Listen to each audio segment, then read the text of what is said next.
Hello and welcome to another jungle tutorial, and while definitely not a classic jungler, in this video I wanted to give an in-depth guide to Zyra Jungle. Now before you click away thinking this is just troll, there is definitely a case where this pick is viable and can be immensely strong in the right situation, given you can either be sort of like an assassin or, you know, the typical teamfight control mage. And I will give a detailed rundown of her runes, abilities, items, why and where I think this pick works, ganking, combos, clearing, and more. So if you're looking for a unique way to carry from the jungle with an AP mage, she might be for you. Naturally, matchups are the biggest concern for Zyra even in the jungle, and so pathing and map awareness are important facets to allow yourself to scale and avoid being exploited and invaded. The quest then is, how do we survive and thrive in the jungle throughout all three phases of the game? So let's firstly look at the rune choices to get us started off on the right foot. Now I'm not going to get into the Harvest versus Electrocute thing again, I discussed it in my Evelyn video, but suffice it to say, you want to be going Electrocute. Sorry, Dark Harvest fanboys. With further nerfs to Harvest procs and early game coming up very soon, coupled with the high probability you're going to be invaded and battled, that means it wouldn't really be that effective anyway. You're not going to have the opportunity to spam gank and be in control to stack up like the Kazakhs in my previous video. And when you gank or duel, you want 100% as much damage as possible in one rotation of spells with your full combo, and Electrocute of course has the higher AP scaling to go with higher base damage than combat as well. Remember, you're also concerned with being an assassin, and I'll show you what I mean on screen while I'm talking. Naturally, with this, you want to get Cheap Shot, Eyeball, and Relentless to sort of further enhance your ability to do that. Her plants don't trigger Ravenous Hunter, and it was just nerfed, so movement speed is vital on a champion that requires a lot of good positioning, and can just as easily be killed in the blink of an eye. You want to have as much mobility as possible for your ganking, farming, and of course, team fights and positioning as well. Now, the secondary page is always a bit more flexible because of the rune shards, but I'm sure you can imagine running Boots and Cosmic Insight, but I prefer to focus on the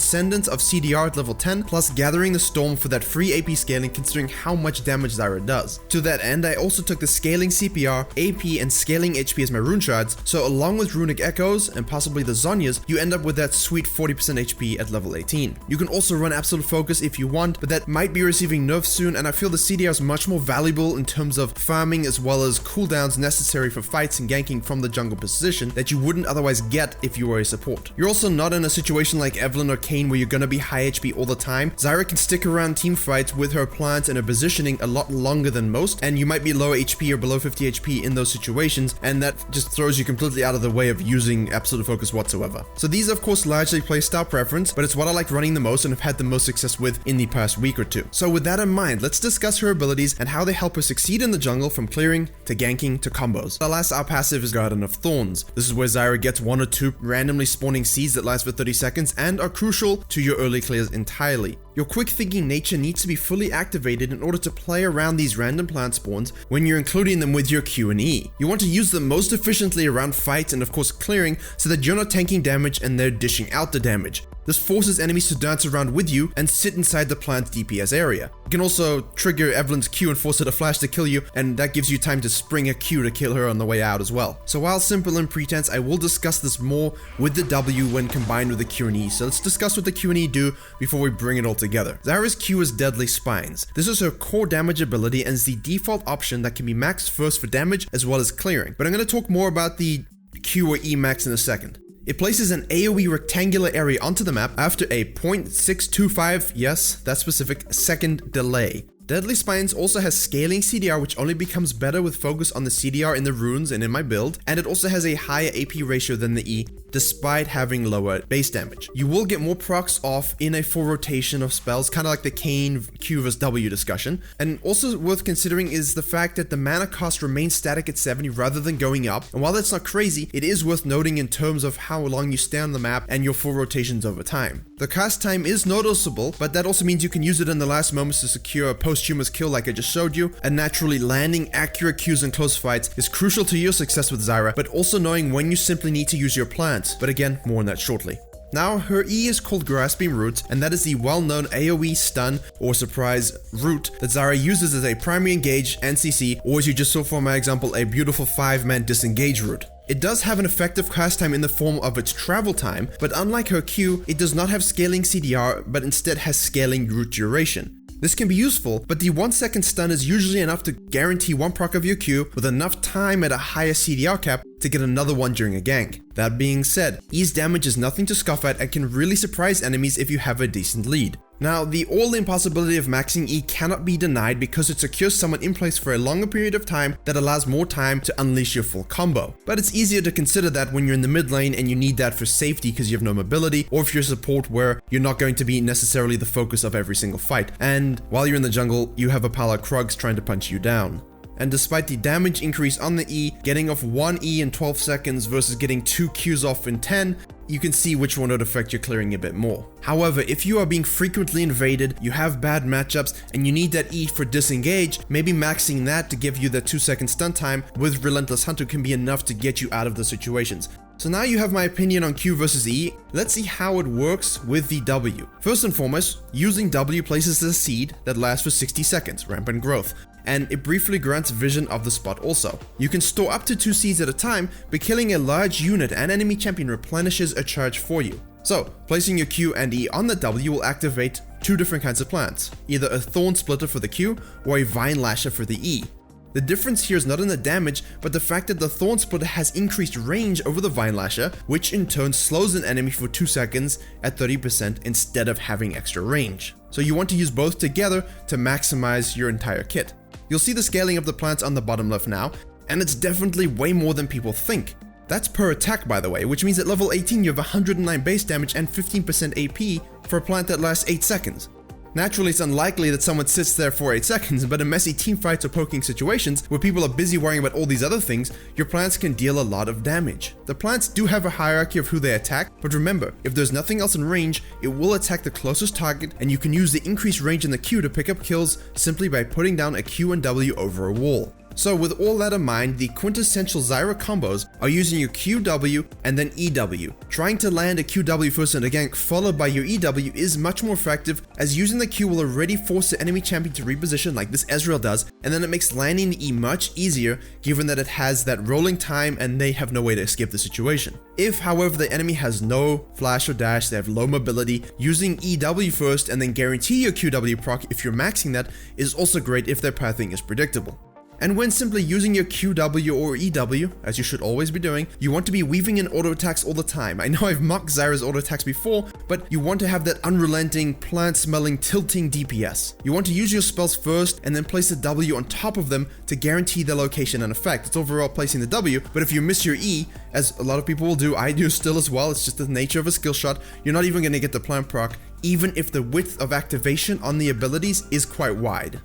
The slows on the E plants do not stack though, and thus very rarely, if ever, do you want to use both your W charges on an E, it will happen by accident, but instead you want to have one on each so that an enemy can be slowed while the Thorn Splitter does damage and also has the increased range as they try and retreat, which is again harder because they're being slowed. And now finally we can bring the ultimate into the picture. This is the last piece of the combo puzzle and the quest for burst. Strangle Thorns does damage over a huge AoE, or in Riot's own terms, a monstrous thicket. There's a joke there, I think. It also summons a 2-second delayed knockup so Yasuo's have another knockup to not use their ult on, and it gives your plants the monster energy drink they didn't know they needed, for it replenishes HP, gives them more HP, and makes them attack in a flurry. That means 2 shots per attack dealing 150% damage per flurry. Oftentimes in the jungle when you're setting a trap on an enemy, hitting your EW first out of the gate, followed by EW and R, just means instant death for the enemy, and should they live through the initial burst before you really have a lot of AP rolling, you can use your blue smite, you can use your auto attacks, you can use your Q when it comes up again, but your voided E plants and Q plants should work together to finish them off nicely. So that was a lot to talk about abilities, but all of that factors into why she's viable in the jungle, in that your scaling is immense with those runes. In addition to already being a strong scaler, you can solo carry a game with your damage,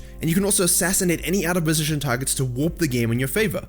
Now, her early clear is a lot better than you think, but you do want to have a nice efficient start to the game. You can start on red or blue, whichever one you like, and obviously you at least want one plant up, so if you're warding and things like that, it's okay, you will have enough damage to clear that first camp, but in an ideal scenario where you're sitting back and have time to let the plant spawn, you want to make sure the first one spawns at 1 minute so that the 30-second passive timer will not run out before the buff spawns. This will guarantee you at least having 3 or 4 plants in order to tank and do DPS on the buff. Now remember, you can leave early for the buff, you can transition to the next camp with insane pathing efficiency efficiency because the plants will DPS you down. Just be very careful not to leave too soon or you will reset aggro, and there is literally nothing more sad than losing your passive Ws and having the camp reset. Now, you can start on the blue side also, but I do advise probably going W second in that situation so you can do a full side blue clear as well as take that scuttle. However, I have liked starting on the red buff because it's very easy to take, you don't even need a leash. You can take E second, move across to the bottom side scuttle or the other side scuttle, and then take that easily. The E will remove the resistances and make it easier to you, plus give you that necessary disengage should you need it. I do, however, only advise doing Raptors and Krugs once you are level 3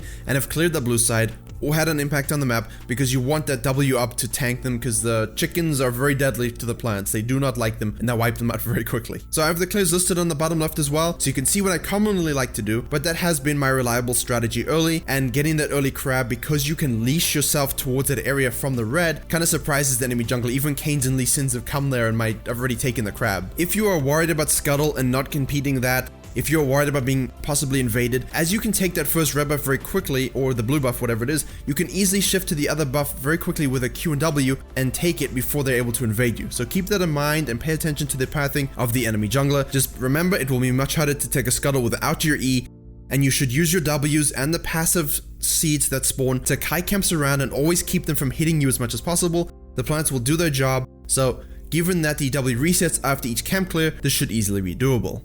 Now, Zyra's ganks can be devastating if you know how to use the combos or simply have the right angles in order to hit your E. It's almost guaranteed to flash if you do so correctly, but even if you miss the E, you can still use your Q and W to get enough damage off and perhaps even slow them to guarantee a kill or at least a flash. Lane ganks, however, are her speciality and play very much though if you're a support. The key with Zyra is that after you gain a few levels and a few points in your Q, your clear becomes so fast that sequencing ganks in between your camps is actually quite easy. It's just a case of keeping track of the enemy jungler and having good vision control around the river entrances. And while dragons don't burn super fast for you, you have those W plants and should alternate them without spamming them all at once so that the dragon consistently has a plan to attack rather than actually damaging you, because, well, you're Zyra, you're gonna die very quickly. This only gets easier with your jungle item and Leandries because they burn them down faster, literally, and during the mid and late game, you play Zyra the same way you would as if she was mid or support. Use your QW to poke, or QWW to poke shielded enemies, your E to engage, disengage, and your full combo to either win a teamfight or simply completely take someone off the map with your electrocute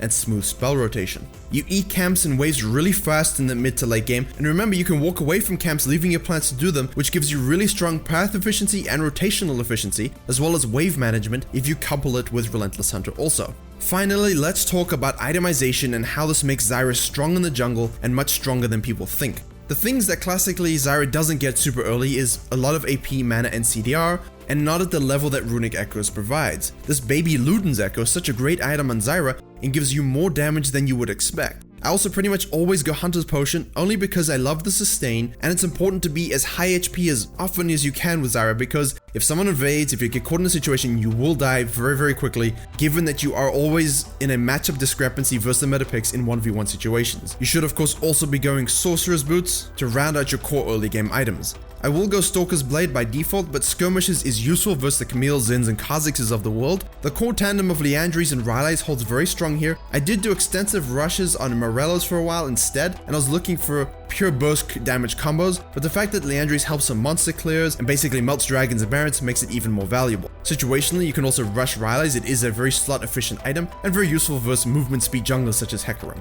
Zyra's core adaptability items, which I often go, are Banshee's Veil and Zhonya's. Yes, it's more defensive, you don't need as much raw AP given the way your champion works and the amount of utility you bring to a fight. But if you're really feeling spicy and maybe you are quite far ahead, I often recommend, and I do, going Deathcap 5th or 6th in order to unleash the full power of nature.